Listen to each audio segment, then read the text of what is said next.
Hello there and welcome back to the channel. Now, let's talk about something that gets thrown around in political debates like a hot potato at a family reunion where everyone's hands are covered in butter mass deportation. It's often framed as a simple, tough-on-the-border solution. But here's the thing about simple solutions to complex problems. They're usually not simple, and they're almost never solutions. In reality, removing millions of undocumented workers from the United States isn't like pulling a few weeds from a garden.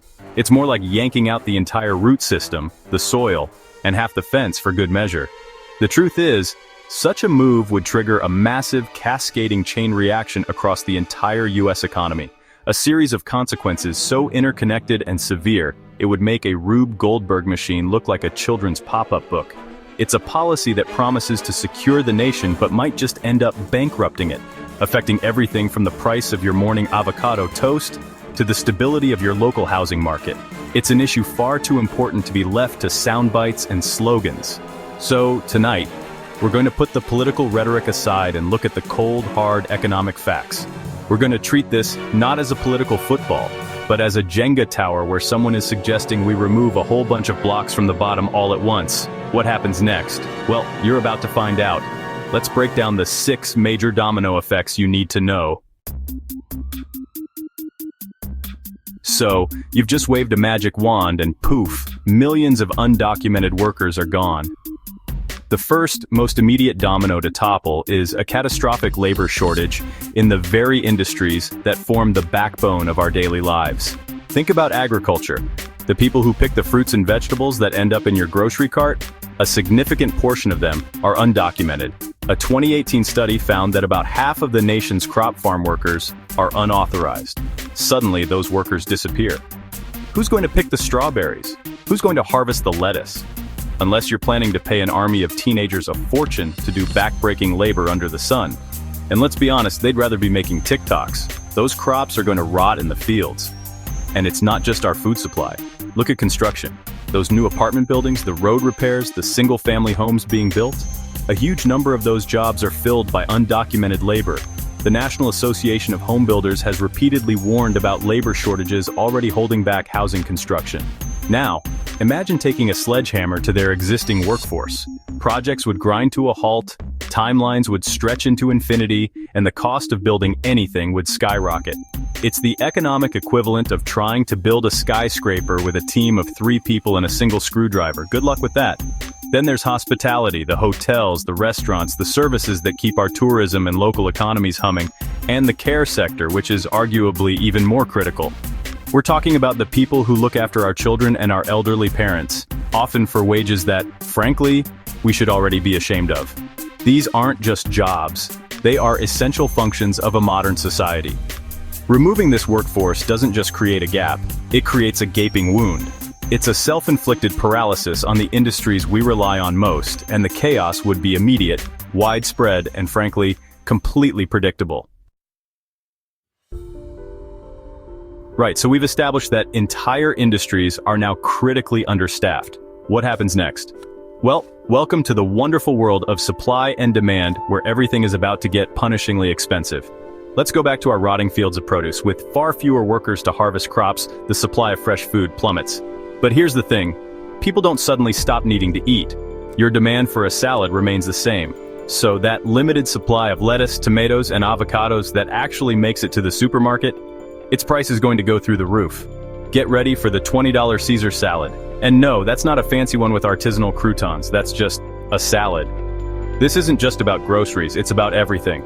Remember the construction industry we left in shambles?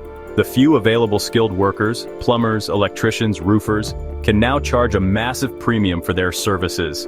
The cost of building a new house, or even just fixing a leaky pipe, will soar. So, the housing crisis we're already in? Congratulations, we've just poured gasoline on it. Companies in every affected sector, from restaurants to cleaning services, will be forced to offer drastically higher wages to attract any workers at all. And guess who they'll pass those costs on to? That's right, you, the consumer. It's a textbook recipe for rampant inflation. Suddenly, the price of a dinner out, a hotel room, childcare, and home repairs all shoot up simultaneously. Your paycheck, which isn't getting any bigger, now buys you significantly less. It's a hidden tax on every single American, courtesy of a policy that was supposed to make things better. It's like trying to fix a leaky faucet by setting your entire house on fire. Sure, the dripping has stopped, but you now have a slightly bigger problem on your hands. This isn't theoretical. It's the basic, unavoidable consequence of gutting your own labor force. If you thought your personal wallet was in trouble, let's zoom out and look at the nation's wallet, which, it turns out, is about to get a whole lot emptier. Various economic think tanks have tried to model this scenario, and the numbers they come up with are, to put it mildly, staggering. For instance, the Center for American Progress estimated that deporting all undocumented immigrants would result in a $4.7 trillion reduction in U.S. GDP over 10 years. Even a more conservative estimate from the American Action Forum, a right-leaning organization, put the GDP loss at up to $1.6 trillion. That's not a rounding error. That's the entire economic output of a country like Australia just gone. Losing that much economic activity is devastating, but it gets worse when you consider the second part of the equation: tax revenue.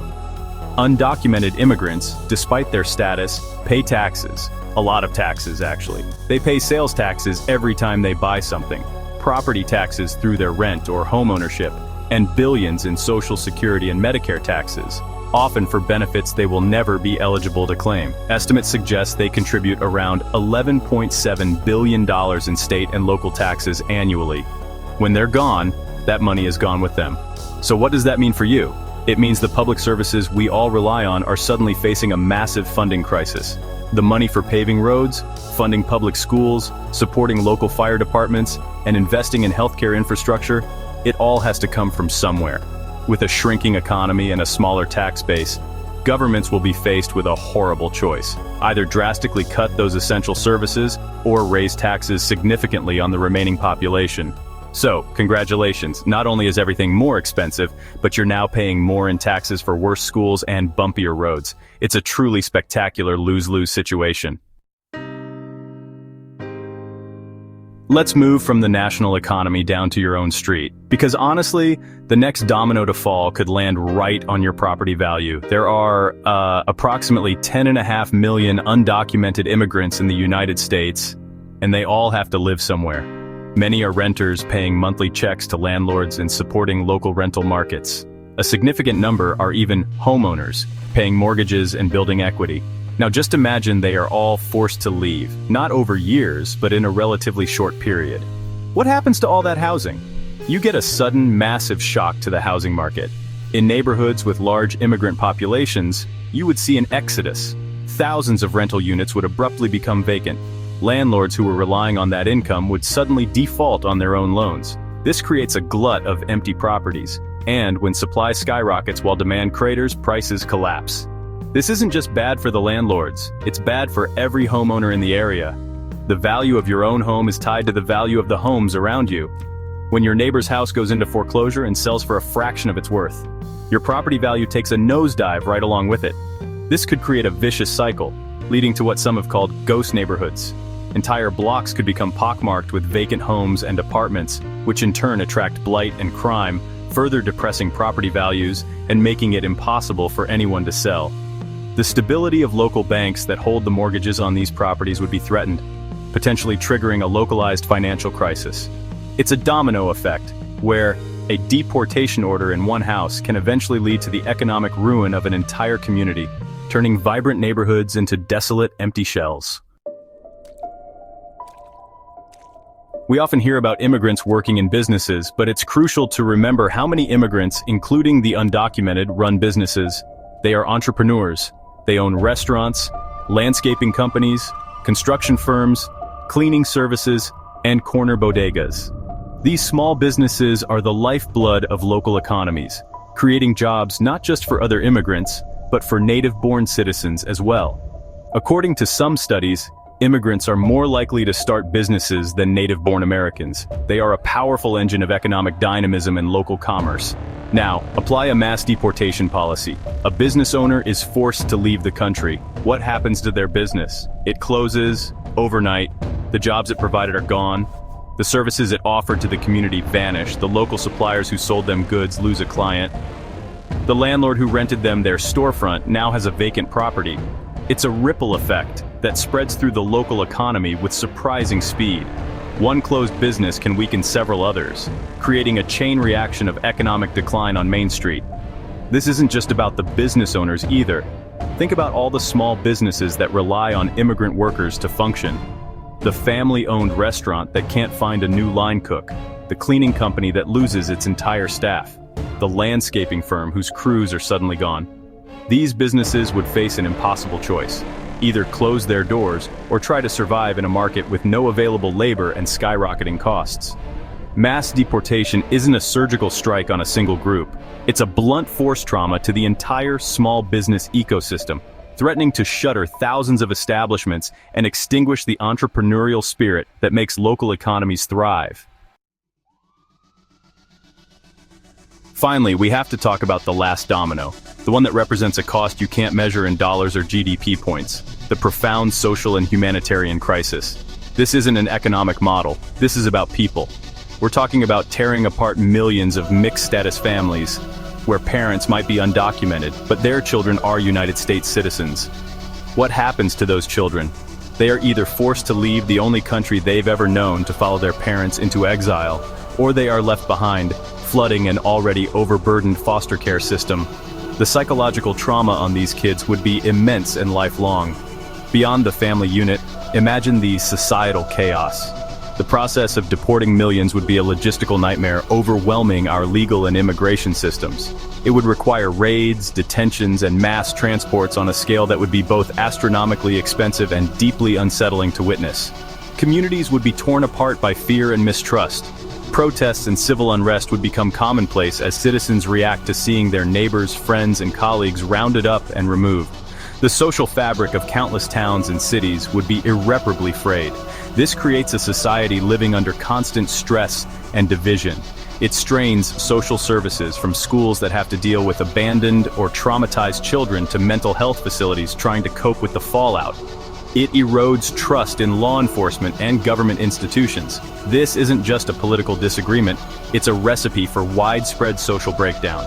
The economic costs we've discussed are devastating, but the human cost, the broken families, the traumatized children, the fractured communities, is arguably even worse, leaving a moral stain that no amount of economic recovery could ever wash away. So, there you have it. A series of falling dominoes that begins with a seemingly simple policy and ends in widespread economic and social turmoil. From our farms to our cities, from our grocery bills to our retirement funds, the effects would be felt everywhere. It becomes clear that this isn't about being tough or smart on immigration. It's about understanding that our economy is a complex, interwoven ecosystem, and pulling out one of its most vital components will inevitably cause a catastrophic collapse. The numbers, the studies, and basic economic principles all point to the same conclusion. The bottom line is this: mass deportation isn't just a political issue, it's an economic domino effect that could touch every American household. It's a policy that promises to solve a problem but instead creates a dozen more, each worse than the last. It's the equivalent of seeing a crack in your wall and deciding the best solution is to demolish the entire foundation. We have to move beyond the simplistic rhetoric and engage with the complex reality of what such a policy would actually mean for our country, our communities, and our wallets. The challenges our country faces are real, but the solutions must be grounded in reality, not in fantasy. Building a stronger, more prosperous nation requires thoughtful, pragmatic policies that recognize the contributions of everyone who lives and works here. It requires building up, not tearing down. The question for all of us is how we prepare for and push back against ideas that threaten our collective stability. Want to know how individuals, communities, or businesses can build resilience? Let us know in the comments.